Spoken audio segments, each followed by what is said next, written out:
या विषया संदर्भामध्ये जे विधेयक आता सुधीर भाऊंनी आणि अतुल भाऊंनी मांडलेलं आहे याला समर्थन द्यायलाच मी उभा आहे। अध्यक्ष महोदय, मध्यंतरीच्या काळामध्ये मी या संदर्भामध्ये एक लक्षवेधी मांडली होती, मला बोलता नाही आलं त्याच्यावर।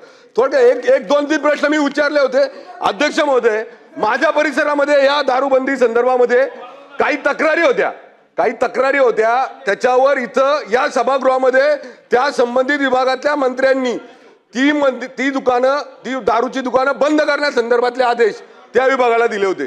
त्या संदर्भामध्ये तशा पद्धतीचे आदेश एक्साइज विभागाकडनं त्या दारूच्या दुकानासाठी झाले, मंदिराच्या जवळ असलेल्या दारू दुकानासाठी झाले, वस्तीच्या जवळ असलेल्या दारूबंदी संदर्भात झाले।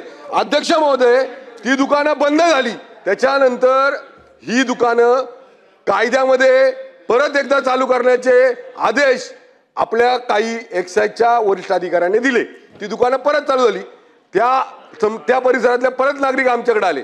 अध्यक्ष महोदय, हे बिल सुधीर भाऊंनी आणि अतुल भाऊंनी आणल्यानंतर माझी प्रमुख मागणी अशी आहे या बिलाच्या माध्यमातून की या बिलाला तर मी समर्थन करतोच, पण याच्यामध्ये जर त्या परिसरातल्या नागरिकांचा जर त्याला विरोध असेल तर ते दुकान कधीच चालू झालं नाही पाहिजे। आणि जर संबंधित अधिकाऱ्यांनी त्याला परवानगी दिली तर माझी आज सभागृहाच्या माध्यमातून या बिलाच्या माध्यमातून मागणी आहे की ते जे दुकान त्या परिसरामध्ये ज्या लोकांची मागणी आहे की ते बंद व्हावं, तेच दुकान ज्या एक्साइज अधिकाऱ्याने मंजूर केलं त्याच्या घरात शेजारी जाऊन ते दुकान उभं केलं पाहिजे।